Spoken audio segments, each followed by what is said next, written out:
चलो good morning good morning good morning. बढ़ते थोड़ा सा आगे। तो अभी तक हम लोगों ने पढ़ा है classification of crop, factor affecting the crop production, right. अब बढ़ते थोड़ा सा आगे हम लोग। Yes, good morning good morning. आज हम लोग स्टार्ट कर रहे हैं that is a seed and sowing. आज हम लोग स्टार्ट कर रहे हैं that is seed and sowing, seed and sowing. उसके बारे में हम लोग स्टार्ट करेंगे। Lecture number 6 and seed and sowing, ये हमारा टॉपिक अभी चल रहा है। ये टॉपिक हमारा अभी चल रहा है। ओके, चलो बढ़ते हैं आगे थोड़ा सा। अब हम थोड़ा सा आगे जाएंगे, देखते हैं अभी सीड एंड सोइंग के बारे में। So initially what do you mean bye seed? Seed का मतलब क्या होता है? Any material useful for the planting. ऐसी कोई भी चीज जो हम लोग प्लांटिंग के लिए यूज कर रहे हैं, that is considered as seed. उसको हम लोग क्या बोलेंगे? सीड बोलेंगे। सर सीड के बारे में अगर हम लोग देखेंगे तो what are the good characteristics of seed? Seed के कैरेक्टरिस्टिक्स कौन से अच्छे कैरेक्टरिस्टिक्स है?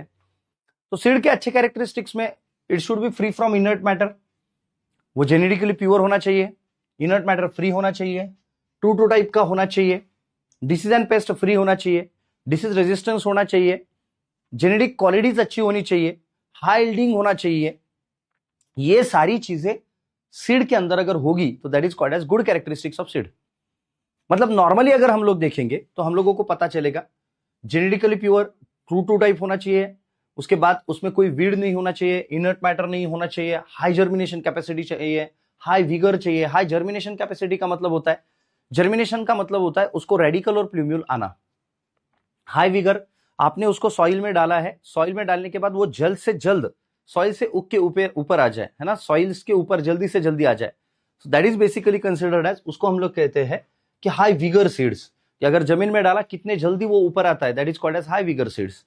तो ये सारी चीजें हम लोगों को उनमें दिखनी चाहिए। So good characteristics of seed ये होती है, उसमें कोई डिसीज नहीं, उसमें कोई पेस्ट नहीं, जर्मिनेशन परसेंटेज ज्यादा होना चाहिए, विगर ज्यादा होनी चाहिए, इनर्ट मैटर नहीं होना चाहिए, कोई भी फिजिकल इंप्योरिटीज उसमें नहीं होनी चाहिए। और इसी सारी चीजों को हम लोग कहते हैं गुड कैरेक्टरिस्टिक्स ऑफ सीड्स।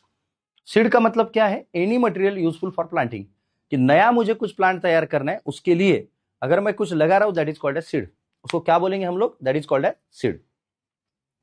आगे बढ़ते थोड़ा सा और आगे बढ़ के हम लोग देखते हैं सीड डॉर्मेंसी का मतलब क्या होता है। What do you mean bye seed dormancy? अब सीड डॉर्मेंसी का मतलब क्या होगा? सीड डॉर्मेंसी का मतलब होता है in all the favourable conditions अगर सीड जर्मिनेट ही नहीं हो रहा है, मतलब उसको ऐसे जर्मिनेशन ही नहीं हो रहा है, सब कंडीशंस अच्छी है। अब सीड को क्या कंडीशन लगती है पहले ये समझते हैं हम लोग। अगर मान लीजिए मैंने सीड जो है वो जमीन में डाल दिया है, डालने के बाद यूजुअली क्या होता है वो देखो, ये सीड है, ये सीड है, ये सीड के अंदर रहता है एम्ब्रियो। इस एम्ब्रियो को लगता है वाटर, इस एम्ब्रियो को लगता है ऑक्सीजन। ये दो चीजें इस एम्ब्रियो को लगती है।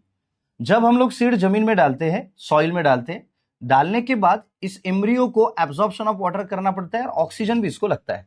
उसके बाद इसको रेडिकल और प्लूम्यूल आता है और ये फिर इस सीड को तोड़ के बाहर आता है। And this process is generally considered as germination. तो जर्मिनेशन होने के लिए यहां पर वाटर भी चाहिए और ऑक्सीजन भी चाहिए। लेकिन बहुत बार ऐसा प्रॉब्लम आता है कि यहां पे बहुत बार ये सीड कोट, इसको कहते हैं सीड कोट, उसके सीड कोट के अंदर होता है एम्ब्रियो और उसको रेडिकल और प्लूम्यूल ऐसे आता ही है। अब बहुत बार ये होता है कि यहां पे जो सीड कोट है इट विल बिकम हार्ड, और हार्ड होने की वजह से वाटर अंदर नहीं आ पाता है, ऑक्सीजन अंदर नहीं आ पाता है, और उसकी वजह से यहां पर रेडिकल और प्लूम्यूल ग्रो नहीं हो पाता है। And that condition leads to dormancy. Dormancy का मतलब है कि बाहर पानी भी है, ऑक्सीजन भी है, लेकिन वो अंदर नहीं जा पा रहा है, एंड दैट इज वाई इसमें जर्मिनेशन नहीं हो रहा है। सो इनएबिलिटी टू जर्मिनेट, इसको हम लोग बोलेंगे that is a dormancy. Dormancy का मतलब समझ में आ रहा है? पहले तो सीड का मतलब समझा। सीड का मतलब होता है any material useful for planting. अब उसमें हम लोग देख रहे हैं सीड, है ना। सीड के बारे में हम लोग क्या देख रहे हैं कि ये सीड है, हम लोग देख रहे हैं, देखो ये सीड है ना, ये देखो बेटा ये सीड है। ये सीड के अंदर अगर हम लोगों ने झांक के देखा तो यहाँ पे एम्ब्रियो दिखेगा। इस एम्ब्रियो को रेडिकल और प्लूम्यूल होता है। एक बेसिक सी फंडामेंटल सी बात होती है कि ये इसको बोलते हैं सीड कोट। बाहर होता है पानी और उसके साथ होता है ऑक्सीजन। इस एम्ब्रियो को पानी और ऑक्सीजन चाहिए, तभी वो जर्मिनेट कर पाएगा, तभी उसको रेडिकल और प्लूम्यूल आएंगे। लेकिन यहां का सीड कोड हार्ड होने की वजह से ना पानी अंदर आ पाता है, ना ऑक्सीजन अंदर आ पाता है, ना वाटर अंदर आएगा, ना ऑक्सीजन अंदर आएगा, एंड दैट्स व्हाई इसमें जर्मिनेशन नहीं होगा। थर्ड कारण ये भी हो सकता है, रीजन ये भी हो सकता है कि यही डॉर्मेंट है, मतलब वो एम्ब्रियो ही खराब है, ये भी हो सकता है। तीन कारण है जर्मिनेशन ना होने के, तीन कारण है। एक तो हार्ड सीड कोड है, second impermeable to water, impermeable to oxygen, और थर्ड कि ये एम्ब्रियो खुद ही खराब है, इसकी वजह से जर्मिनेशन नहीं हो रहा है। सो इनएबिलिटी टू जर्मिनेट, है ना सर? एग्रोनॉमी में soil science plant propagation subject included है, एग्रोनॉमी में soil science plant propagation subject included है। मुझे समझा नहीं बेटा, सॉइल साइंस ये अलग चीज है, एग्रोनॉमी ये अलग चीज है, लेकिन कुछ कंसेप्ट ऐसे होते हैं कि जो एग्रोनॉमी में भी होते हैं, सॉइल में भी होते हैं, बॉटनी में भी होते हैं, एग्रीकल्चर इंजीनियरिंग में भी होते हैं। चलो, तो ये सारी चीजें भी है, वाटर है, ऑक्सीजन है, सब है, लेकिन हार्ड सीड कोड वजह से ये जर्मिनेट नहीं हो पा रहा है। सो इनएबिलिटी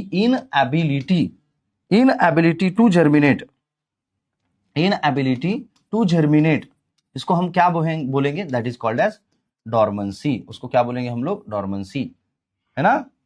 यही पे करते हैं मेडिकल स्कैरिफिकेशन, केमिकल स्कैरिफिकेशन, बोलता हूं मैं आगे, रुको। So this is called as dormancy. अब हम लोगों को क्या करना है? हम लोगों को ये डॉर्मेंसी ब्रेक करनी है। सो हम लोगों को अगर डॉर्मेंसी ब्रेक करनी है, what are the causes of dormancy, पहले ये देख लेते हैं। What are the causes of dormancy? तो अभी तक हम लोगों ने देखा कि what do you mean by dormancy. अब हम लोग देखेंगे what are the causes of dormancy, क्यों डॉर्मेंसी आती है। तो डॉर्मेंसी क्यों आ रही है? First thing that is a hard seed coat. Second thing, hard seed coat भी है, impermeable to water and oxygen, इसकी वजह से जर्मिनेशन नहीं हो रहा है। सीड कोड हार्ड है, इसकी वजह से। Seed coat being impermeable to oxygen, इसकी वजह से। अभी हम लोगों ने ये रीजंस देखे। Rudimentary embryo of the seed, मतलब वो इन बिटवीन, मतलब वो एम्ब्रियो ही खराब है। इन सारी चीजों की वजह से डॉर्मेंसी आ रही है, इन सारी चीजों की वजह से जर्मिनेशन नहीं हो रहा है ना? इन सारी चीजों की वजह से जर्मिनेशन नहीं हो रहा है। जर्मिनेशन का ना होना मतलब ही डॉर्मेंसी आना, जर्मिनेशन का ना होना मतलब ही डॉर्मेंसी आना। एम्ब्रियो खराब हो जाता है, कैसे खराब हो जाता है? बाय डिफॉल्ट खराब हो सकता है, वो बचपन से ही खराब है। सीड जो है, अब आपने मूंगफली खाई होगी, तो मूंगफली खराब कैसे होती है? उसके अंदर फंगस चला जाता है, इसकी वजह से मूंगफली अंदर से खराब होती है। तो बात वही है, बात तो वही है। ओके, चलो आगे बढ़ते हैं थोड़ा सा, आगे बढ़ते हैं थोड़ा सा। अब हम लोगों को क्या करना है ना, ये सीड डॉर्मेंसी को रोकना है, इस सीड डॉर्मेंसी को रोकना है। तो रोकने के लिए हम लोगों को करना पड़ेगा सीड ट्रीटमेंट। तो सीड ट्रीटमेंट पहले तो क्यों किया जाता है? What do you mean bye seed treatment, ये समझो। Chemical application on the seed, seed के ऊपर केमिकल का एप्लीकेशन करना, इसको हम लोग क्या बोलेंगे? फर्स्ट और 3 एक्सप्लेन। नहीं समझा बेटा? फर्स्ट और 3 एक्सप्लेन।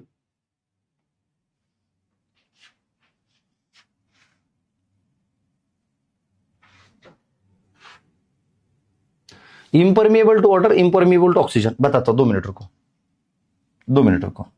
चलो यहां पे आता हूं मैं। सबसे पहले है सीड, सीड के बाद कैरेक्टरिस्टिक्स ऑफ गुड सीड, कि अच्छा सीड क्या होता है, कैरेक्टरिस्टिक्स उसके। थर्ड थिंग है, देखो सीड है, कैरेक्टरिस्टिक्स ऑफ गुड सीड है। थर्ड है सीड डॉर्मेंसी, सीड डॉर्मेंसी। अभी शांति से सुनो और शांति से ही सुनो। सीड डॉर्मेंसी का मतलब होता है कि ये है सीड कोड, उसके अंदर है एम्ब्रियो। अब इस एम्ब्रियो को चाहिए वाटर, इस एम्ब्रियो को चाहिए ऑक्सीजन, चाहिए उसको क्या चीज के लिए? जर्मिनेट करने के लिए। यहां से रेडिकल और प्लूम्यूल बाहर आने के लिए उसको वाटर भी चाहिए और ऑक्सीजन भी चाहिए। अब दिक्कत क्या है? अब दिक्कत क्या है, देखो बेटा, अब दिक्कत यह है कि इसका सीड कोड हो गया हार्ड हो गया है, इसकी वजह से वाटर अंदर नहीं आ पा रहा है, ऑक्सीजन भी अंदर नहीं आ पा रहा है। सो फर्स्ट थिंग कि जर्मिनेशन क्यों नहीं हो रहा है? Hard seed code. सेकंड, क्योंकि हार्ड सीड कोड है इसलिए वाटर अंदर नहीं आ रहा है। थर्ड, हार्ड सीड कोड है इसलिए ऑक्सीजन अंदर नहीं आ रहा है। एंड फोर्थ, रूडिमेंट्री एम्ब्रियो, मतलब वो एम्ब्रियो खुद ही खराब है, वो बचपन से ही खराब है एम्ब्रियो, इसके लिए जर्मिनेशन नहीं हो रहा है ना? सो इनएबिलिटी टू जर्मिनेट, इसको बोलेंगे सीड डॉर्मेंसी। अब हम लोगों को क्या करना है? ये सीड डॉर्मेंसी को तोड़ना है और जर्मिनेशन को बढ़ावा देना है। इस सीड डॉर्मेंसी को तोड़ना है और जर्मिनेशन को बढ़ावा देना है। ओके, सीड डॉर्मेंसी होगी या नहीं होगी? प्लांट सीड डॉर्मेंट होंगे या नहीं होंगे, क्या ये प्लांट टू प्लांट डिफर करेगा? यस, सीड डॉर्मेंसी होगी या नहीं होगी, ये प्लांट टू प्लांट वेरी करेगा, सीड टू सीड भी वेरी कर सकता है। क्योंकि सारे सीड डॉर्मेंट नहीं होते। मान लीजिए मैंने कोई कॉटन का सीड दिया यहाँ पे, तो सारे सीड डॉर्मेंट होंगे ऐसे कोई कंपलसरी नहीं है, सारे सीड डॉर्मेंट होंगे ऐसे कोई कंपलसरी नहीं है, कुछ हो सकते कुछ नहीं हो सकते, इट वेरीज। अब नॉर्मली अगर हम लोग देखेंगे सीड डॉर्मेंसी के बारे में, अब हम लोगों को ये सीड डॉर्मेंसी ब्रेक करनी है, सो इसके लिए हम लोगों को करना पड़ता है सीड ट्रीटमेंट, क्योंकि अभी ये बीमार है बेचारा, तो सीड ट्रीटमेंट करो। तो सीड ट्रीटमेंट क्या बोलते हैं? Seed treatment the chemical application to the seed is called as seed treatment, है ना, सीड ट्रीटमेंट। यहां तक क्लियर है तो बोलो। आप बहुत अच्छा पढ़ाते हो, थैंक यू सीमू, थैंक यू। सीड ट्रीटमेंट, उसके बाद chemical application to the seed that is called as chemical application to the seed that is called as seed treatment. अब सीड ट्रीटमेंट क्यों की जाती है? नंबर एक, क्यों करना है सीड ट्रीटमेंट? नंबर एक, to break the hard seed coat, hard seed coat break करने के लिए कर सकते, ब्रेक हार्ड सीड कोट उसके लिए कर सकते। Second, sir hard seed coat break करना है इसके लिए करना है सीड ट्रीटमेंट, और कन्वीनियंस इन सोइंग, कि सोइंग में हम लोगों को आसानी जाए इसलिए सीड ट्रीटमेंट करो। लाइक कॉटन में मैं क्या करूंगा, कॉटन के मैं सीड लूंगा, उसको काउडंग में डालूंगा और बाहर निकालूंगा, उसको सुखाऊंगा और फिर बाद में मैं उसको सो करूंगा। क्यों? क्योंकि मुझे आसानी होगी सोइंग करने में। So convenience in sowing. Third, improve germination, germination मुझे इंप्रूव करना है, मतलब हार्ड सीड कोट ब्रेक करना है, जर्मिनेशन को मुझे इंप्रूव करना है। फोर्थ, मुझे न्यूट्रिशनल वैल्यू बढ़ानी है, न्यूट्रिशनल वैल्यू बढ़ानी है इसलिए मैं कर सकता हूं। Fifth, control the diseases and paste, diseases को मुझे कंट्रोल करना है कि ये सीड बॉर्न डिसीजेस होते हैं, कुछ ऐसे पैथोजन होंगे जो सीड के अंदर जाके बैठेंगे और इन फ्यूचर सीड को खराब करेंगे। तो ये कंट्रोल करने के लिए, ये control diseases, to control the diseases, to control the diseases, मैं अगर कुछ कर रहा हूं टू कंट्रोल द डिसीजेस, अगर मैं कुछ कर रहा हूं, so that is basically considered as to control the diseases. अगर मैं कुछ कर रहा हूं दैट इज सीड ट्रीटमेंट। तो सीड ट्रीटमेंट करनी चाहिए हमेशा FIR, कि अगर आपके यहां पे कोई फंजाई ना आए तो फंजीसाइड, इंसेक्ट ना आए इंसेक्टिसाइड, और राइजोबियम बैक्टीरिया, ताकि एटमॉस्फेरिक नाइट्रोजन फिक्सेशन हो इसलिए राइजोबियम। तो यही सीक्वेंस फॉलो करना है। सर सीड डॉर्मेंट है, पता कैसे करेंगे? तो इसके लिए टेस्ट होती है, जर्मिनेशन टेस्ट। जर्मिनेशन टेस्ट माने सर वो सीड लो और सीड को ऐसे आप लोग क्या करो ना, गोनी आती है, गोनी है ना, तो पहले सीड लो और सीड को ना 100 सीड्स गिन लो और वो उस गोनी में डालो और उसको भिगो के रखो। अगर जर्मिनेशन प्रॉपर हो रहा है तो सीड डॉर्मेंट नहीं है, जर्मिनेशन नहीं हो रहा है। फील्ड में डायरेक्टली सो करने से पहले उसका टेस्टिंग लेते हैं ना अपन। टेस्टिंग कैसे लेते हैं? उस सीड को लेते हैं, 100 सीड्स लेते हैं उसमें से, और उस 100 सीड को हम क्या करते हैं, गोनी में डालते हैं, उसमें पानी डालते हैं। जर्मिनेशन अगर हो रहा है, अच्छा हो रहा है तो डॉर्मेंट नहीं है, जर्मिनेशन नहीं हो रहा है तो डॉर्मेंट है। बस इतनी सी बात है अंकुश, इतनी सी बात है। अब हम लोग क्या देख रहे हैं कि सीड ट्रीटमेंट सिर्फ हार्ड सीड को ब्रेक करने के लिए करते हैं? नहीं, कन्वीनियंस इन सोइंग के लिए भी करते हैं, जर्मिनेशन इंक्रीज करने के लिए, न्यूट्रिएंट वैल्यू इंक्रीज करने के लिए, साथ साथ में डिसीजेस कंट्रोल करने के लिए। तो हम लोगों को ट्रीटमेंट करनी हो तो सबसे पहले क्या लगाना चाहिए? फंजीसाइड, उसके बाद इंसेक्टिसाइड, उसके बाद फिर राइजोबियम लगाओ। अब हम लोग देखेंगे सीड ट्रीटमेंट के बारे में कि सर सीड ट्रीटमेंट करनी है, कैसे करनी है, क्यों करनी है? पहले हार्ड सीड को ब्रेक करने के लिए, सोइंग आसानी से हो जाए इसीलिए, इंसेक्ट पेस्ट को कंट्रोल करना है, जर्मिनेशन बढ़ाना है, न्यूट्रिशन इंप्रूव करना है, नाइट्रोजन फिक्सेशन करना है, इसलिए राइजोबियम की ट्रीटमेंट करते हैं, अर्लीनेस वर्नलाइजेशन करते हैं, induce earliness, variation, control diseases, yield increase करना है। इन सारी चीजों के लिए हम लोग सीड ट्रीटमेंट कर सकते हैं। सर अगर मैंने आज सीड ट्रीटमेंट किया, उसको केमिकल एप्लीकेशन किया, मैं कितने दिनों तक रख सकता हूं? Near about we can 18 month we can store a treated seed for 18 months. कि आज मैंने कुछ ट्रीटमेंट किया, उसको 18 महीने तक रहेगा, कुछ दिक्कत नहीं उसमें, 18 महीने तक ऐसे ही रह सकता है। आगे बढ़ते हैं, बहुत कुछ अच्छा सुनते हैं। सर ये बात समझ में आई, मुझे एक बात समझ में आई सर कि हार्ड सीड कोट, जो सीड कोट है ना, वो हार्ड होने की वजह से अंदर से एम्ब्रियो का डेवलपमेंट नहीं हो रहा है। मैंने कोई सीड लिया हाथ में, बाहर वाला जो है तो वो हार्ड सीड कोट है, अंदर मैं देख रहा हूं सर कि ये सीड के अंदर अगर एम्ब्रियो हो, ये हार्ड सीड कोट वजह से ये सारी परेशानी हो रही है। तो मुझे सबसे पहले करना क्या है? मुझे हार्ड सीड कोट ब्रेक करना है। तो कैसे करें सर? पहली बात स्कैरिफिकेशन, कुछ नहीं, सीड को लेना है और सैंड पेपर से ऐसे घिसना है। Process is called as scarification. Process को क्या बोलेंगे अपन? Scarification. To break the hard seed coat, है ना, हम लोग सैंड पेपर लेंगे और ऐसे घिसेंगे, that is called as scarification. उसको क्या बोलेंगे हम लोग बेटा? स्कैरिफिकेशन। समझ में आ रहा है? तो इससे क्या होगा, हार्ड सीड कोड ब्रेक होगा। तो ब्रेक होगा तो क्या होगा सर, फिर क्या हो रहा है सर, अगर हार्ड सीड कोड ब्रेक हो गया तो क्या होगा, जो पानी अंदर नहीं आ पा, ये हार्ड सीड कोड है, ये अगर ब्रेक हो गया, हम लोग प्रोसेस ऑफ ब्रेकिंग और स्क्रैचिंग द अल्टरनेटिव सीड को हम लोग ऐसे घिसेंगे, है ना, प्रोसेस इज कॉल्ड एज स्कैरिफिकेशन। तो इससे क्या होगा सर, इससे पानी अंदर आ पाएगा, इससे ऑक्सीजन अंदर आ पाएगा और जर्मिनेशन हो पाएगा। क्योंकि ये हार्ड सीड कोड है इसलिए जर्मिनेशन नहीं हो रहा है। तो पहली प्रोसेस है उसको हार्ड सीड को ब्रेक करो with help of the scarification. Second process है स्ट्रैटिफिकेशन, इसी को बोलते हैं वर्नलाइजेशन या फिर इसी को बोलते हैं चिलिंग ट्रीटमेंट। अब बहुत से सीड क्या बोलते हैं ना कि हम लोगों को जब तक ठंडा मौसम नहीं मिलेगा तब तक ये सीड कोड ब्रेक नहीं होगा, ये इनकी डिमांड है। तो जनरली नेचुरली क्या होता है ना, हम लोग सीड को सॉइल में डालते हैं, उसके बाद आजू बाजू में मॉइस्चर है, उसकी वजह से सीड ठंडा होता है, फिर उसका सीड कोड 15 दिनों के बाद ब्रेक होगा और फिर जर्मिनेशन स्टार्ट होगा। तो ये तो बहुत लेट हो रहा है। तो हम लोगों को क्या करना है, सीड की डिमांड यही है कि मुझे ठंडा मौसम चाहिए। तो एक काम करो, सीड को उठाओ रेफ्रिजरेटर में डाल दो, उसका कहना है ना मुझे ठंडा मौसम चाहिए, उसको उठाओ, उसको रेफ्रिजरेटर में डाल दो। अब उसको ठंडा मौसम मिल गया, बिफोर द सोइंग 15 दिन पहले ही या फिर समर के सीजन में उसको फ्रिज में डाल दो, फिर उसको जितना ठंड चाहिए उसको मिल गया, अभी वो जर्मिनेट करने के लिए तैयार है। So this is called as chilling treatment, this is called as chilling treatment. तो स्कैरिफिकेशन का क्या मतलब होगा, सीड को घिसना, हार्ड सीड कोड ब्रेक होगा। To break the hard seed coat उनको रेफ्रिजरेटर में डाल देना, स्ट्रैटिफिकेशन, उसको ही वर्नलाइजेशन बोलते हैं, उसको ही चिलिंग ट्रीटमेंट बोलते हैं कि बिफोर द सोइंग सीड को उठा के फ्रिज में डाल दो, बाहर निकालो, वो जर्मिनेट हो पाएगा, हार्ड सीड कोड ब्रेक होगा ड्यू टू द ठंडा मौसम। आगे बढ़ते सर, और क्या चीज कर सकते हैं हम लोग सर, और कर सकते हैं hot water treatment. Hot water treatment से क्या होगा, हार्ड सीड कोड ब्रेक होगा। तो हम लोगों को क्या करना है ना, 75 टू 100 डिग्री सेल्सियस पानी को उबालना है, उसमें सीड्स को सिर्फ डाल के बाहर निकालना है और बाहर निकाल के 12 से 24 घंटों के लिए सुखाना है। हम लोग सीड का हार्ड सीड कोड ब्रेक कर रहे हैं। पानी उबालो, पानी उबाल के उसमें आप क्या करो, 100 डिग्री सेल्सियस पे पानी उबालो, उसमें सीड डालो, बाहर निकाल लो, बाहर निकाले के बाद सुखाओ उसको 24 घंटे के लिए और फिर सीड सो करो, हॉट वाटर ट्रीटमेंट। अब आता है एसिड ट्रीटमेंट कि सर नहीं, सीड का कोटना ब्रेक ही नहीं हो रहा है ब्रेक, तो सल्फ्यूरिक एसिड यूज करो, उस पर डालो, हार्ड सीड कोड ब्रेक हो जाएगा। H2SO4 acid treatment, sulphuric acid डालो उस पर, हार्ड सीड कोड ब्रेक हो जाएगा। यस, कोरिएंडर में कर सकते हैं। अब आगे बढ़ते थोड़ा सा, अब है लीचिंग।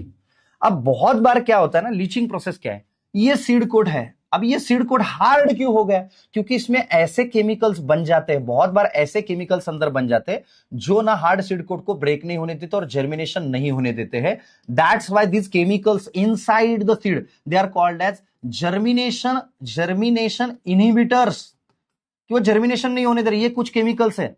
तो हम लोग क्या करेंगे, इस सीड को उठाएंगे, बहते हुए पानी में उसको, बहती हवा सा था वो, तो बहते हुए पानी में ये सीड्स, अब थैली लेना है, थैली में सीड्स डालो, बहता पानी है उसमें ये थैली डालो जिसके अंदर सीड्स है, तो वो बहता पानी क्या करेगा, ये केमिकल को साथ लेके चला जाएगा, ये केमिकल्स को साथ लेके चला जाएगा। This process is called as leaching, this process is called as leaching.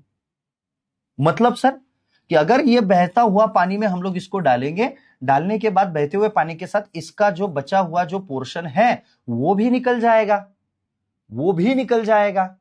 This is called as leaching, this is called as leaching, इसको बोलेंगे लीचिंग। अब इससे क्या होगा सर, ये केमिकल निकल गए तो सीड कोड आसानी से ब्रेक होगा और जर्मिनेशन स्टार्ट हो जाएगा। सर और कोई प्रोसेस है, यस, हार्मोनल ट्रीटमेंट, कि बहुत बार क्या होता है ना सर, ये टेम्परेचर नहीं पूछते, temperature it always varies with crop by crop, कि सर कितने समय तक रखना है उसको फ्रिज में या फिर टेम्परेचर कितना रखना है, ये क्रॉप टू क्रॉप वेरी होगा बेटा। अब ये डिपेंड करता है कि आप कौन से सीड को यूज कर रहे हो, तो ये अलग अलग सीड में अलग अलग ट्रीटमेंट देते हैं। किसी सीड में हार्मोनल ट्रीटमेंट देंगे किसी सीड में लीचिंग करेंगे, किसी सीड में नहीं कि गिबरलिक एसिड लगा रहे, किसी सीड में नहीं कि उसको रब कर रहे। तो ये हर अलग अलग सीड में अलग अलग ट्रीटमेंट देनी पड़ती है, लेकिन ट्रीटमेंट कॉमन ट्रीटमेंट ये सारी है। बढ़ते हैं थोड़ा सा आगे सर, हार्मोनल ट्रीटमेंट, हार्मोन्स, जैसे प्लांट्स में हमारे बॉडी में हार्मोन्स है, वैसे प्लांट के बॉडी में भी हार्मोन होते हैं, auxin, gibberellic acid, cytokinin, ethylene and abscisic acid. इसमें से गिबरलिक एसिड जो हार्मोन है उसको अगर सीड कोट के ऊपर डाला तो सीड कोट जल्दी ब्रेक होता है और जर्मिनेशन स्टार्ट होता है। सो कौन सा hormone useful for the breaking the seed dormancy? Gibberellic acid. चलो, तो मैंने आपको अभी तक क्या बोल रहा है, लीचिंग समझ में नहीं आया, लीचिंग का एक बार फिर से बताता हूं। देखो ये सीड है, इस सीड के अंदर ऐसे कुछ केमिकल्स होते हैं जो हार्ड सीड कोट ब्रेक नहीं होने देते, और फिर हम लोगों को क्या करना है, वो सीड लेना है, एक थैले में भरना है और बहते हुए पानी में वो थैला छोड़ देना है। तो बहता हुआ पानी क्या करेगा, इसके अंदर जो भी केमिकल्स है उसको भी बहा के लेके चला जाएगा। तो अगर ये जर्मिनेशन इनहिबिटर्स निकल गए तो सीड का जर्मिनेशन होगा। ये अच्छे लोग नहीं है, बुरे लोग हैं, ये बुरे केमिकल्स है सीड के अंदर। इसको पानी, बहते हुए पानी में डालने के बाद ये केमिकल्स निकल जाते हैं और उसके बाद फिर जर्मिनेशन में आसानी होती है। This process is called as leaching. चलो, अब तक जो हम लोगों ने पढ़ा है एक बार फिर से देख लेते हैं। हम लोगों ने देखा सीड डॉर्मेंसी, कि सीड के अंदर एम्ब्रियो है, लेकिन एम्ब्रियो होने के बावजूद भी, सीड के अंदर एम्ब्रियो है लेकिन एम्ब्रियो होने के बावजूद भी वो जर्मिनेट नहीं कर पा रहा है। क्यों? उसका सीड कोट हार्ड है। तो सीड कोट हार्ड है तो उसको तोड़ना है हम लोगों को। हार्ड सीड कोट तोड़ने के लिए पहले तो स्कैरिफिकेशन कीजिए। नहीं टूट रहा है उसको उठाइए, है ना। कोई और ट्रीटमेंट है सर? हाँ है, उसको उठाइए, उसको फ्रिज में डालिए तो हार्ड सीड कोट ब्रेक होगा। That is called as vernalisation, chilling treatment और स्ट्रैटिफिकेशन। सर ऐसे नहीं किया तो गर्म पानी उबालिए, उबालते हुए गर्म पानी में सीड को डालिए, बाहर निकलिए और सुखाइए, हार्ड सीड कोट ब्रेक हो सकता है। देखो, आपको अगर बुखार आ रहा है तो इसका मतलब यही नहीं है कि आपने एक ही टैबलेट लेनी चाहिए। आप सलाइन से भी ले सकते हो, है ना, आप इंजेक्शन से भी ले सकते हो, लेकिन हमारा उद्देश्य क्या है, वो आपका बुखार कम करना। वैसे यहां पे सीड की ट्रीटमेंट, उसका हार्ड कोड तोड़ना, यही हमारा उद्देश्य है। वो अलग अलग तरीके से कर सकते हैं। हॉट वाटर ट्रीटमेंट है, उसके बाद लीचिंग है, कि वो क्यों हो रहा है, तो जर्मिनेशन इनहिबिटर्स, बहते हुए पानी में उसको डालो तो उसके साथ केमिकल्स निकल जाएंगे। So basically that is called as leaching. Sir नहीं, केमिकल ट्रीटमेंट, अब कौन सा हार्मोनल ट्रीटमेंट करना है सर? क्या करना है सर? कुछ नहीं, गिबरलिक एसिड डालो। हमारा उद्देश्य ये है कि हार्ड सीड कोट ब्रेक करना, वो होने के बाद ही जर्मिनेशन हो पाएगा।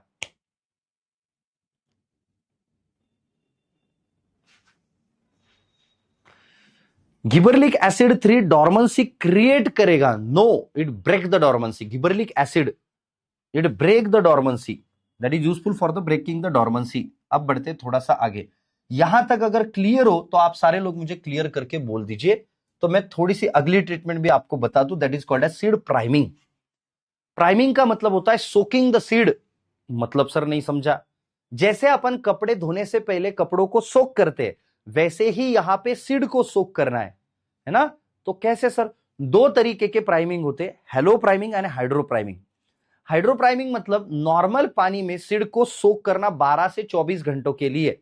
12 से 24 घंटों के लिए उस सीड को वहां पे रखो, उसका जर्मिनेशन बस स्टार्ट ही होने वाला है, तब उसको निकालो, उसको बोलते हैं हाइड्रो प्राइमिंग। हेलो प्राइमिंग का मतलब होता है नमक के पानी में हम लोग, नमक का पानी, सॉल्ट वाटर, है ना, ब्राइन सॉल्यूशन, उसके अंदर सीड को डालो और उसमें भी कंट्रोल हाइड्रेशन 12 से 24 घंटों के लिए उसको सोक करो। That soaking process is called as seed priming.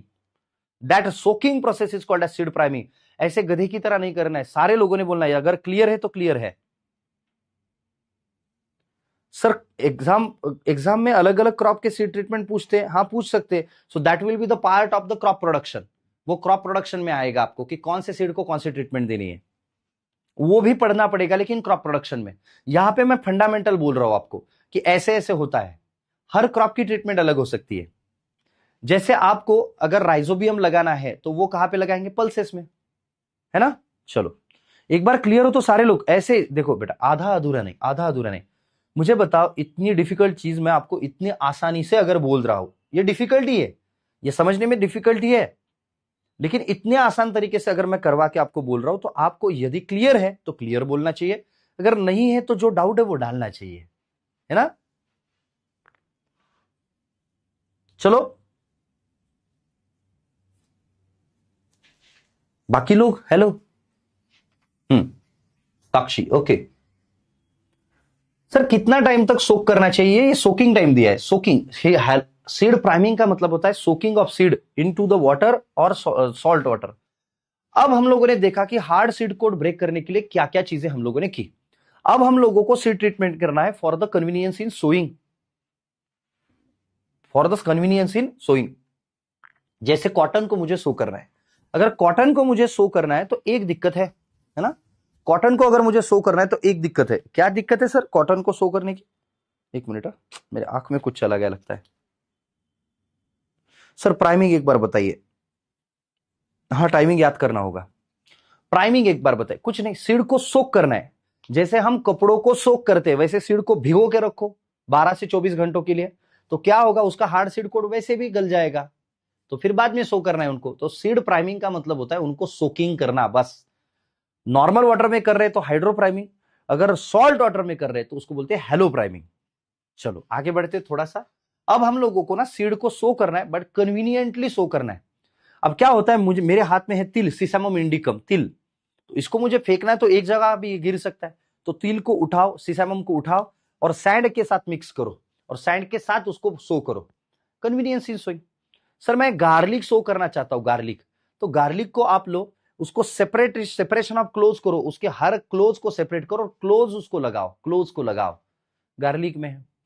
Sir मुझे कॉटन सो करना है, कॉटन सो करने के लिए अरे फज हाथ में लग रहा है, उसका कॉटन का जो एपिडर्मल हेयर से फज है वो हाथ में लग रहा है, तो सल्फ्यूरिक एसिड में डालो, जल्दी से बाहर निकालो, फज निकल जाएगा, फिर सो करो।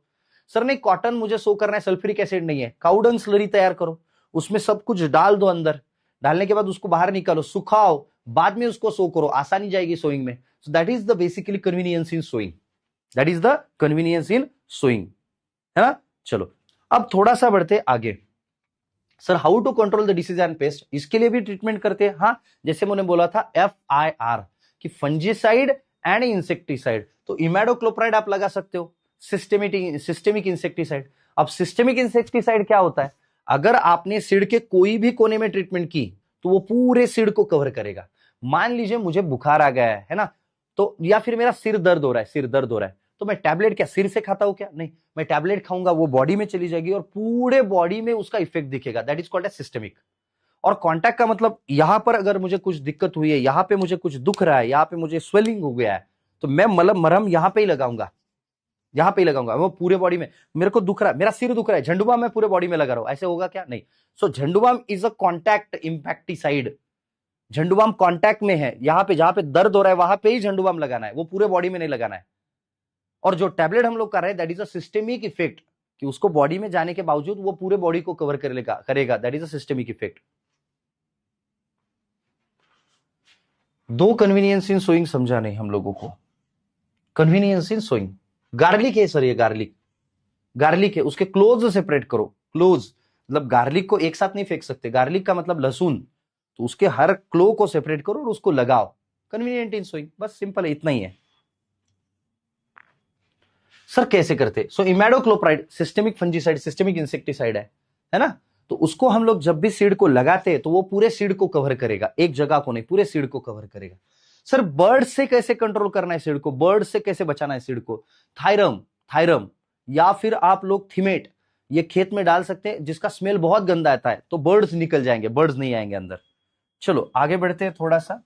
सर सीड ट्रीटमेंट में अभी हम लोगों को जर्मिनेशन एनहांस करना है।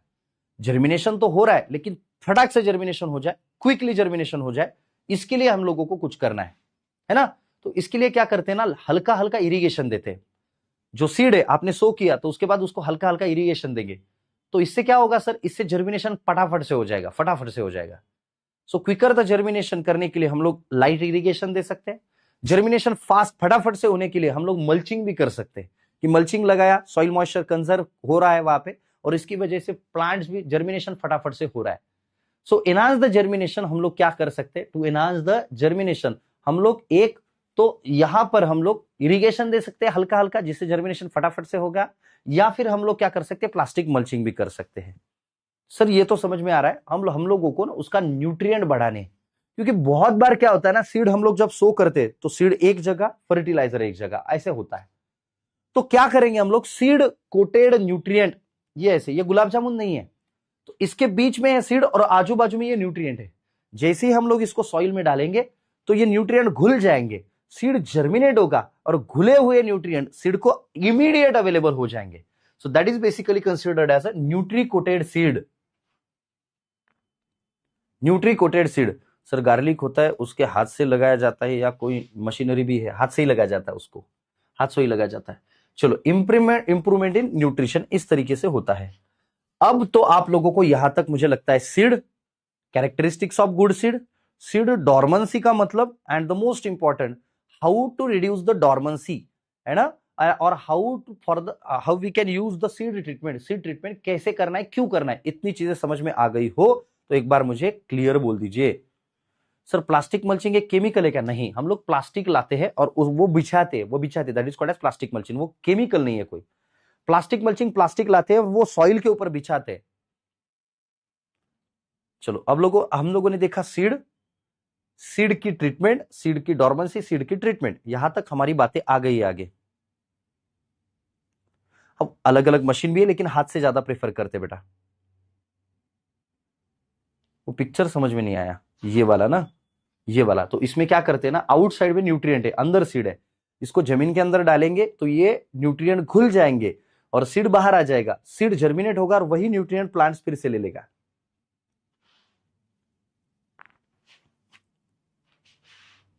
अब आते हैं मेथड्स ऑफ सोइंग पे, कि सीड सो करना है अलग अलग कौन से मेथड से।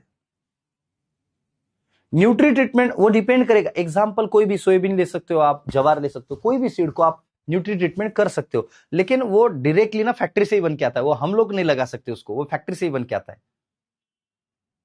इंप्रूवमेंट ऑफ न्यूट्रिशन, वही बेटा इंप्रूवमेंट ऑफ न्यूट्रिशन। एक अलग एग्जांपल बताता हूं साक्षी, मैंने राइजोबियम का ट्रीटमेंट किया वहां पे, तो it is also improvement of nutrition, क्योंकि वो एटमॉस्फेरिक नाइट्रोजन फिक्सेशन करके दे रहा है। बस ये चीज है। इसके आजू बाजू में ना फर्टिलाइजर लगाते, बीच में आप देखो क्रीम बिस्किट देखा आपने, क्रीम बिस्किट बीच में क्रीम होता है, आजू बाजू में बिस्किट होता है, वैसे ही यहां पे अंदर सीड है, आजू बाजू में ये न्यूट्रिएंट है, ये फर्टिलाइजर है।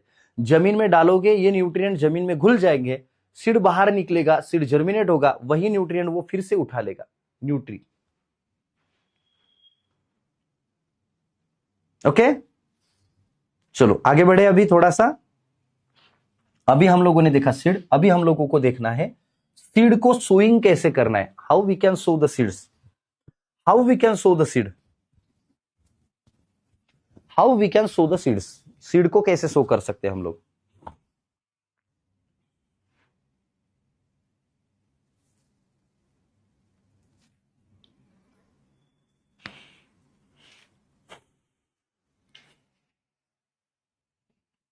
चलो बोलो, yes clear, very good very good. ये आसान आसान है यार, ये सिंपल है, लेकिन हम लोगों ने ना इसको डिफिकल्ट बना के रखा है। ये आसान है, ये सिंपल है, ये कोई डिफिकल्ट नहीं है, ये टास्क ही डिफिकल्ट नहीं है, हम लोगों ने उसको डिफिकल्ट बना के रखा है। ऐसे नहीं करना है, make it simple, make it आसान, है ना, डोंट मेक इट डिफिकल्ट।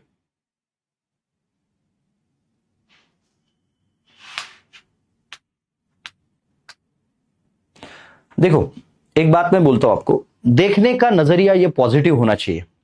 आप एक बात देखो, कभी कभी ऐसा आपके साथ हुआ है, कितने लोगों के साथ हुआ है ये भी बोलते हैं अपन। टाइप ऑफ सीड क्या होता है सर, टाइप ऑफ सीड बेटा ये बात है, मैंने दिया नहीं होगा यहाँ पे कहीं पे भी, टाइप ऑफ सीड जो है ना वो सीड टेक्नोलॉजी का पोर्शन है, टाइप ऑफ सीड जो है ना वो सीड टेक्नोलॉजी का पोर्शन होगा, टाइप ऑफ सीड या सीड टेक्नोलॉजी का पोर्शन होगा बेटा, यहां पे नहीं होगा वो।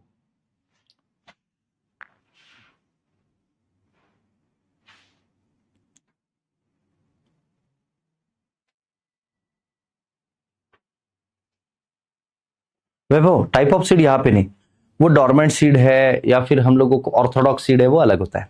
अब चीज सुनो, आप जब सोचते हो ना पॉजिटिव तो कुछ पॉजिटिव ही आपके साथ होता है, आप जब निगेटिव सोचते हो तो आपके साथ निगेटिव ही होता है। आपने ऐसा कभी देखा है कि आप कोई गाना गा रहे हो और अचानक से वही गाना कहीं आजू बाजू में से आपको सुनाई दे, ऐसे हुआ है आपके साथ कि आप कुछ ना कुछ मन में गाना गा रहे हो, yes monocot dicot, that is a type of seed, ये सीड टेक्नोलॉजी में होता है, ये सीड टेक्नोलॉजी का पार्ट है। आपने ऐसे कभी देखा है कि मतलब आप गाना गा रहे हो मन में और वही गाना आपको आजू बाजू में से सुनाई दिया, है ना, ऐसे हुआ है आपके साथ?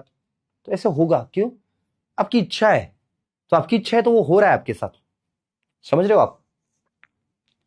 अब एक बात है, हुआ है ना आपके साथ,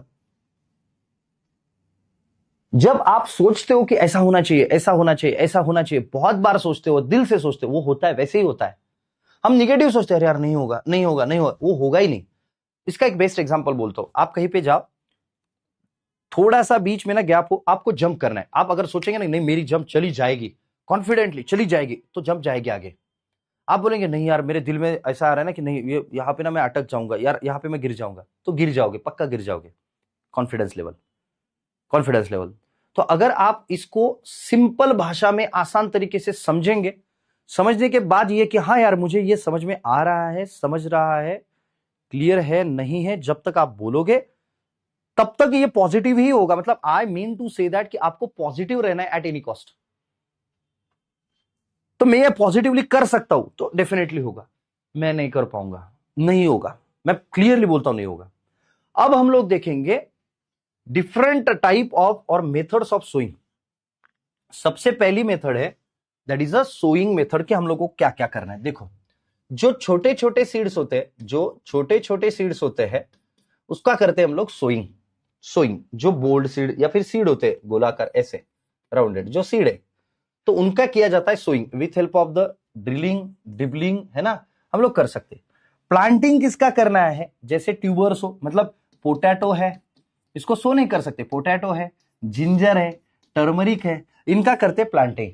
जो बहुत ही ज्यादा छोटे छोटे सीड्स है लाइक राइस है ना, लाइक हम लोग देखेंगे चिली है, तो इन लोगों का करते हैं ट्रांसप्लांटिंग। इन लोगों का क्या करते हैं हम लोग, ट्रांसप्लांटिंग। सो सोइंग किसका करेंगे, जो सीड्स है बड़े बड़े सीड्स है उनका करेंगे सोइंग। प्लांटिंग जिनके वेजिटेटिव पार्ट लगाते हैं उनका करेंगे प्लांटिंग, और जिनके बहुत छोटे छोटे सीड्स होते हैं उनका करेंगे हम लोग ट्रांसप्लांटिंग। सर ये क्या चीज है, आगे जाके देखते हैं हम लोग, आगे जाके देखते हैं।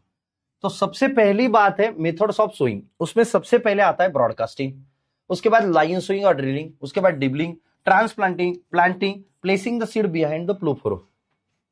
क्या चीजें हैं सर, सबसे पहले होता है ब्रॉडकास्टिंग, मतलब हाथ में सीड लीजिए और ऐसे जाके फेंकिए, that is called as broadcasting. उसको क्या करेंगे हम लोग, ब्रॉडकास्टिंग। समझ रहे हो बात को बेटा, that is called as broadcasting. मतलब आपको सीड हाथ में लेने और ऐसे थ्रो करने।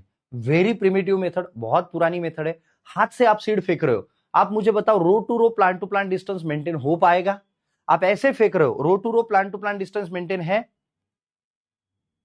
सर जिनकी प्लांटिंग होती है उनके सीड नहीं होते क्या, होते हैं, लेकिन द दिक्कत इज दैट कि वो जल्दी नहीं उगते हैं, इसलिए हम लोग प्लांटिंग मटेरियल मतलब जो वेजिटेटिव पोर्शन है उसको यूज कर रहे हैं हम लोग।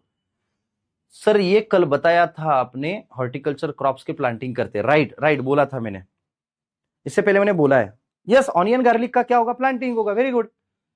आप लोगों को अभी समझ में आ रहा है, अभी समझ में आ रहा है, अभी ये मुझे भी समझ में आ रहा है कि आप लोगों को समझ में आ रहा है, लेकिन ये मुझे पता नहीं कि आप लोगों को ये समझ में आ रहा है कि आप लोगों को समझ में आ रहा है। समझ रहे हो बेटा? तो row to plant distance maintain होगा क्योंकि आप तो कहीं भी जाके कहीं पे भी कुछ भी फेंक रहे हो। सेकंड, क्या इनके बीच में टिलेज हो पाएगा, कि बीच में आप होइंग कर रहे हो, हैंड वीडिंग कर रहे हो, कर पाओगे? क्योंकि आपने तो सीड ऐसे फेंक दिया है। क्या आप सीड को सेपरेटली हार्वेस्ट कर पाओगे? नहीं। सो रो टू रो डिस्टेंस नहीं, प्लांट टू प्लांट डिस्टेंस नहीं। मुझे बताइए आप सीड रेट ज्यादा होगा या कम, एक्सेसिव सीड रेट या लेस सीड रेट, एक्सेसिव या लेस? आप हाथ से फेंक रहे हो तो सीड रेट ज्यादा लगेगा या कम लगेगा? सो सीड रेट ज्यादा लगेगा। रो टू रो डिस्टेंस नहीं, प्लांट टू प्लांट डिस्टेंस नहीं। अब यहां पे लॉजिंग का इश्यू आता है, बहुत बहुत से प्लांट्स ऐसे झुक जाते हैं, सेपरेट हार्वेस्टिंग नहीं हो पाता है, मैनेजमेंट नहीं हो पाता है, इरिगेशन नहीं, हैंड वीडिंग नहीं, टिलेज नहीं, प्रॉपर नहीं हो पाएगा, प्रॉपर नहीं हो पाएगा। Very primitive method. क्या आपको क्या लगता है आपको यहां पे स्किलफुल लेबर लगेंगे या हाथ से फेंकने के लिए क्या स्किल लगने वाला है, कुछ भी नहीं। सो ये चीप मेथड है, बहुत सस्ती मेथड है, एक्सेसिव लगेगा, ज्यादा लगेगा, तो ये सस्ती मेथड है, लेकिन द दिक्कत इज दैट ये सस्ती मेथड होने के बावजूद हमारे ज्यादा काम की नहीं है। सर कौन से सीड, आपको क्या लगता है ऐसा कौन सा सीड होगा जो ब्रॉडकास्ट किया जाएगा? चलो ऑप्शन ए शुगर केन, मैं क्या बोल रहा हूं देखो, ऐसा कौन सा सीड है जो ब्रॉडकास्ट कर सकते हैं? Option B potato, option C chilli, option D जवार।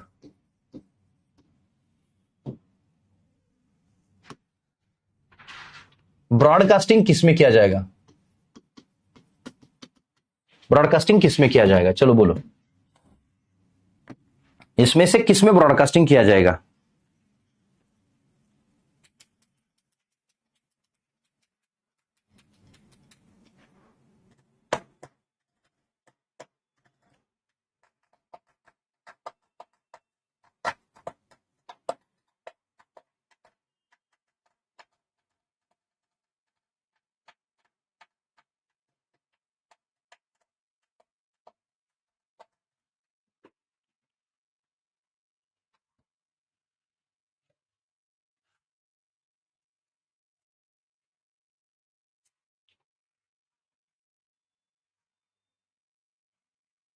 आप बताओ मुझे, शुगर केन को हाथ से फेंकोगे आप? नहीं फेंक पाओगे। पोटैटो हाथ से फेंक रहे हैं आप। चिली छोटा सा सीड है, उसको ट्रांसप्लांट ही करना पड़ेगा, हाथ से किसको फेंक पाएंगे जवाब? तो आंसर क्या होना चाहिए? डी। देखते क्या है। अब इसमें चिली को किसने बोला है? चिली। बेटा ध्यान में रखो, चिली को हाथ से नहीं फेंकते, चिली का सीड बहुत छोटा होता है, उसको ट्रांसप्लांटिंग ही करना पड़ता है। ठीक है, चलो वो मैक्सिमम लोगों को तो समझ में आ गया। अब इसके बारे में हम लोग देखेंगे कि सर एडवांटेज क्या है। जर्मिनेशन क्विक होगा, सारी चीजें अच्छी होगी, सस्ता है, बट डिसएडवांटेजेस बहुत ज्यादा है जो हम लोगों ने अभी देखे। रिलेटिव सीड रेट ज्यादा लग रहा है, सीड अच्छे से ग्रो नहीं कर पा रहे हैं, ये सारी चीजें। आगे बढ़ते हैं। अब है ड्रिलिंग और लाइन स्विंग। तो ये आप लोगों ने देखा होगा, इसको बोलते तिफन, चौफन, या फिर seed cum fertiliser drill with help of the tractor. अब इसमें अगर हम लोग देखेंगे तो सीड डेप्थ, कितने डेप्थ पे सीड डालना है, ये आपके हाथ में है। रो टू रो डिस्टेंस आपका मेंटेन, लेकिन plant to plant distance maintain नहीं है सीड ड्रिलिंग में। Row to row distance maintain होगा, प्लांट टू प्लांट नहीं होगा। सर इंटरकल्चर ऑपरेशंस कर सकते हैं? हाँ कर सकते हैं। टिलेज कर सकते हैं? कर सकते हैं। अर्थिंग अप कर सकते हैं? कर सकते हैं। सर सीड रेट गिन के सीड रेट लगेगा, इसलिए सीड रेट कंपैरेटिवली कम लगेगा। सो this is all about the drilling. कौन से क्रॉप? राइस लगा सकते हो, व्हीट लगा सकते हो, ग्राम लगा सकते हो, ऐसे अच्छे अच्छे क्रॉप यहां पे लगा सकते हो आप। यस सर, चिली का नर्सरी तैयार करके ही रिप्लांटिंग कर दी। Yes, that is called as transplanting. अब एडवांटेजेस क्या क्या है? यूनिफॉर्म डेप्थ पे जाएगा सीड। सेकंड थिंग क्या है कि हम लोगों को सीड रेट कम लगेगा। उसके बाद एप्लीकेशन ऑफ फर्टिलाइजर आसान होगा। डिसएडवांटेजेस क्या क्या है? तो डिसएडवांटेजेस बहुत कम है। Seed drill can be moisture level पे यूज नहीं कर सकते। Plant to plant distance, row to row maintain होगा डिस्टेंस, कि ये एक रो है, ये एक रो है, row to row distance maintain है। प्लांट टू प्लांट है नहीं है। आगे बढ़ते हैं थोड़ा सा। इसके बाद आता है डिबलिंग। अब ये होता है डिबलर, या फिर ऐसे ही हाथ से भी डिबलिंग किया जा सकता है। अब डिबलिंग का मतलब क्या होता है ये भी समझिए बेटा, कि कोई ऐसे बोल्ड सीड है जिनको आपको इक्वल स्पेसिंग पे लगाना है, तो इसको क्या करते हैं? टोकन पद्धति ऐसे भी बोलते हैं। तो पहले सीड यहां पे लगाया, फिर यहां पे लगाया, फिर यहां पे लगाया, फिर यहां पे लगाया। वो जो हाथ का इंस्ट्रूमेंट है that is called as dibbler, इसको बोलते हैं डिबलर। इसके अंदर सीड, मतलब सीड कैसे करते हैं देखो। सर बफेलो प्लोइंग अभी भी होता है? हाँ होता है, बफेलो के साथ प्लोइंग किया जाता है। तो डिबलिंग का मतलब है यहाँ पे इसको ऐसे टोकन करना है, बाहर निकालना है, सीड डालना है, ऐसे करना है, सीड डालना है, बाहर निकालना है, सीड डालना है, ऐसे करना है, बाहर निकालना है, सीड डालना है। So this is called as dibbling. इसमें row to row distance maintain होगा, plant to plant distance maintain होगा, इंटरकल्चर ऑपरेशंस कर सकेंगे। जो डिजायरेबल डेप्थ है सीड का, उसके ऊपर सीड जाएगा, डिजायरेबल डेप्थ पे सीड जाएगा। समझ रहे हो आप? एंड इसमें क्या करते हैं ना, सीड और फर्टिलाइजर ये अलग अलग अप्लाई करते हैं, इसलिए सीड और फर्टिलाइजर का कॉन्टैक्ट कभी नहीं होता है। ये आएगा यहां पे। यस, टोकन यंत्र यूज करते हैं। आगे बढ़ते, अब आता है ट्रांसप्लांटिंग के ऊपर। अब देखो सर, ट्रांसप्लांटिंग के लिए दो चीजें होती है, एक लगती है नर्सरी और एक लगती है मेन फील्ड। मान लीजिए मेरे पास 10 हेक्टर फार्मिंग है, तो 10% of the total area should be in the nursery. मान लीजिए, हाँ इसको डिबलिंग कहते हैं। मान लीजिए मेरे पास 10 हेक्टर का एरिया है, तो 10% of area must be in a nursery. 10 Hector मेरी अगर मेन फील्ड है, तो मुझे एक हेक्टर में आसानी से मैं नर्सरी बना पाऊंगा, नर्सरी बनानी चाहिए।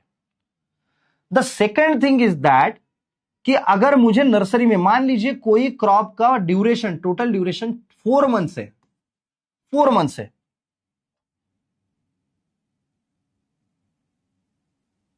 मान लीजिए 4 मंथ्स है, 4 मंथ्स है ना।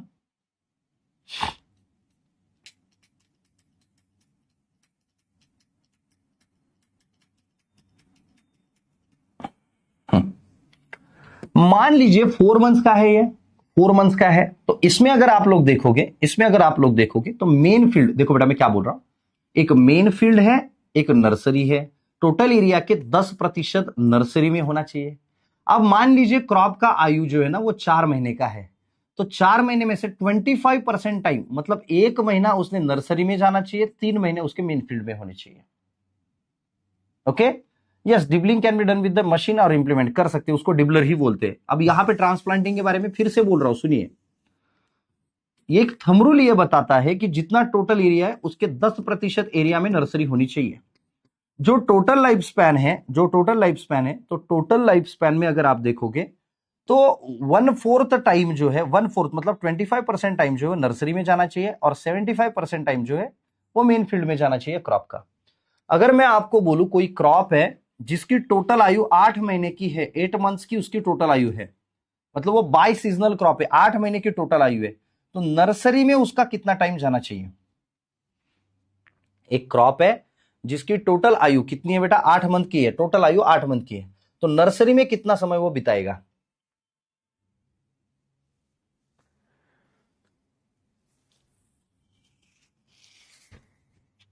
25% टाइम नर्सरी में जाना चाहिए। तो इसके 25% मतलब 1/4 मल्टीप्लाई बाय 1/4, 2 महीना, 2 महीना यहां पर जाना चाहिए, 2 महीना, राइट। अब आप मुझे बता, मेरे पास 100 हेक्टर लैंड है, तो कितने हेक्टर में नर्सरी बनानी चाहिए? मेरे पास 100 हेक्टर लैंड है, तो कितने एरिया में मैंने नर्सरी बनानी चाहिए? सो that is all about the transplanting. Sir क्या एडवांटेजेस है ट्रांसप्लांटिंग के? प्लांट पॉपुलेशन जितना चाहिए उतना मेंटेन कर सकते हैं plant population. Second, main field का टाइम रिड्यूस होता है, तो हम लोग ज्यादा क्रॉप भी लगा सकते हो। डिसएडवांटेज, एक तो एक्सपेंसिव है, लेबरियस है।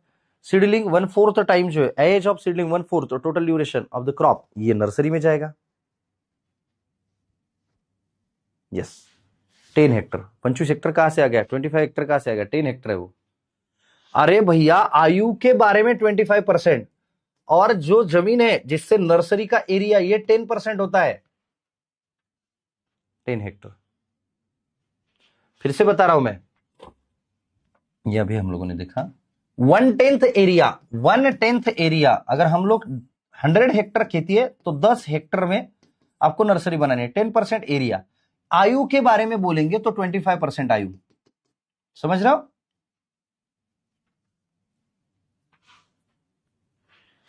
सर चिली को इतना टाइम नहीं लगता है, अब ठीक है ना, कोई दिक्कत नहीं है, अगर चिली को कम ज्यादा टाइम लगता है तो कम ज्यादा कर लो उसको, कोई दिक्कत नहीं उसमें। चलो अभी आगे बढ़ते थोड़ा सा। अभी हम लोग देखेंगे दैट इज बेसिकली प्लांटिंग। तो टर्मरिक के मदर सेड्स लगाते हैं, जिंजर के राइजोम्स लगाते हैं, फ्रूट क्रॉप्स हम लोग उनको कटिंग लगाते हैं, पोटैटो के ट्यूबर्स लगाते हैं, ऑनियन का बल्ब लगाते हैं, ऑनियन के बल्ब लगाते हैं हम लोग, है ना, गार्लिक के क्लोज लगाते हैं। तो this is the planting. Planting का मतलब होता है अगर हम लोग वेजिटेटिव पार्ट यूज करें तो उसकी क्या करेंगे हम लोग? प्लांटिंग।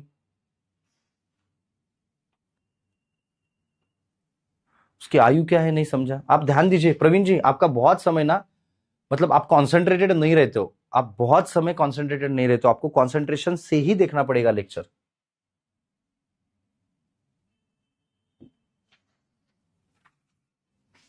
जितना टोटल एरिया है उससे 10% एरिया जो है वो नर्सरी में जाएगा।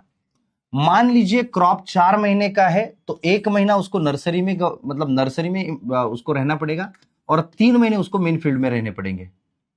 ये है वो कंसेप्ट। चलो, तो प्लांटिंग किसका करते हैं बेटा हम लोग? जिनके मतलब प्लांटिंग, जिनके वेजिटेटिव पार्ट होते हैं उनका करते हैं हम लोग प्लांटिंग। बढ़ते थोड़ा सा आगे, लास्ट मेथड, ऑनियन का भी नर्सरी हो सकता है, कोई दिक्कत नहीं है, ऑनियन का भी नर्सरी होता है, बिल्कुल होता है। Placing the seed behind the plough furrow, आपको क्या करना है? प्लो चलाना है आगे, और उसके पीछे ना आपको सीड सो करने, that is placing the seed behind the plough furrow. लेकिन ये ज्यादा यूज नहीं करते क्योंकि उतना अच्छा मेथड नहीं है, क्योंकि सीड बहुत डीप लेवल पे जाते हैं, और बहुत ज्यादा डीप लेवल पे अगर सीड चले गए तो उनका जर्मिनेशन नहीं होता है, उनमें एनफोर्स्ड डॉर्मेंसी नाम की डॉर्मेंसी आ जाती है। ठीक है, चलो बताओ।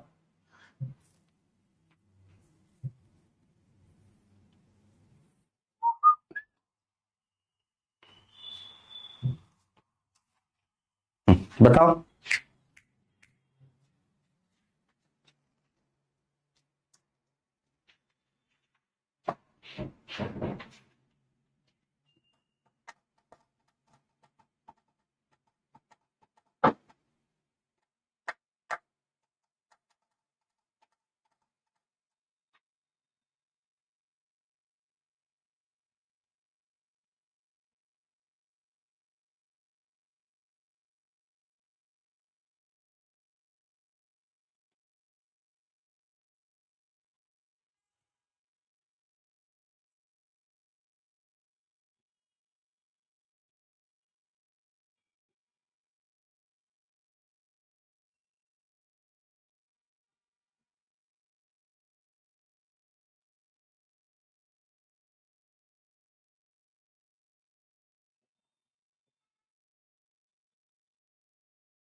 अब क्या है, टर्मरिक वेजिटेटिव पार्ट है तो उसका ट्रांसप्लांटिंग करेंगे हम लोग? नहीं।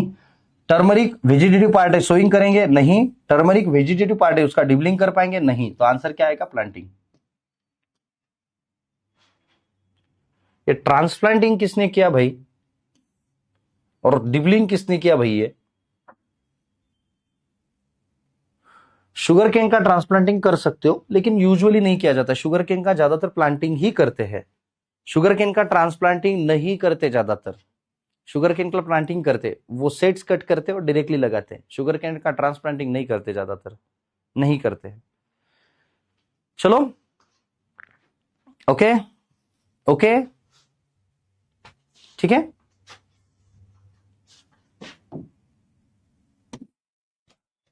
तो आज हम लोगों ने देखा सीड, है ना, सीड। उसके बाद characteristics of good seed, seed है, कैरेक्टरिस्टिक्स ऑफ गुड सीड है। उसके बाद डिबलिंग का मतलब ऐसे इसको सीड डालो, फिर से चार सीड डालो, सीड डालो, ऐसे। Seed, characteristics of good seed. Seed dormancy के बारे में हम लोगों ने पढ़ा, सीड डॉर्मेंसी के बारे में हम लोगों ने पढ़ा। उसके बाद हम लोगों ने देखा सीड ट्रीटमेंट, सीड ट्रीटमेंट हम लोगों ने देखा, राइट। उसके बाद हम लोगों ने देखा सीड सोइंग के मेथड्स, राइट।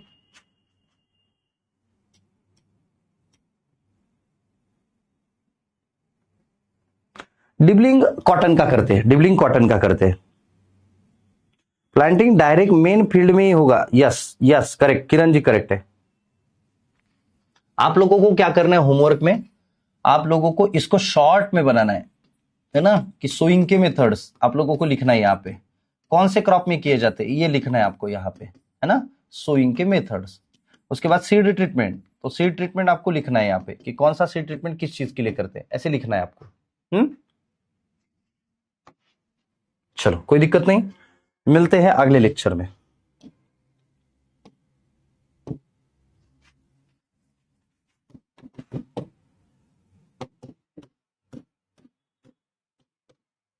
मिलते हैं अगले लेक्चर में। Bye bye.